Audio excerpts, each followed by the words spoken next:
दोस्तों जी ये शुगर पे अपडेट है जी। शुगर का रेट जी कुछ सस्ता हुआ है, ठीक है।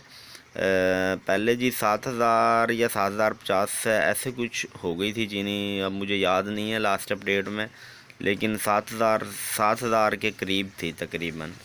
तो अभी जो इसका रेट है जी, अभी ये इसका रेट कुछ जी कम हुआ है।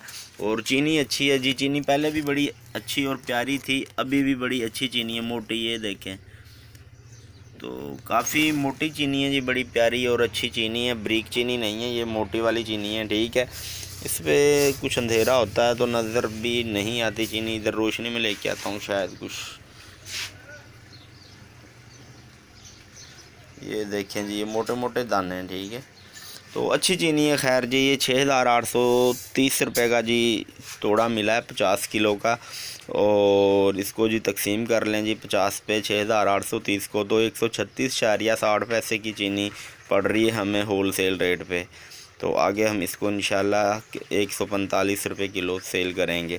मतलब आप कह सकते हैं कि 136.60 137 रुपये की पड़ रही है, ठीक है। तो 145 रुपये किलो हम सेल करेंगे। और बाकी फ्रेंड्स अब तक की ये अपडेट है, और भी ऐसी अपडेट्स के लिए हमारे चैनल को सब्सक्राइब कर लें। Thanks for watching. अल्लाह हाफिज़।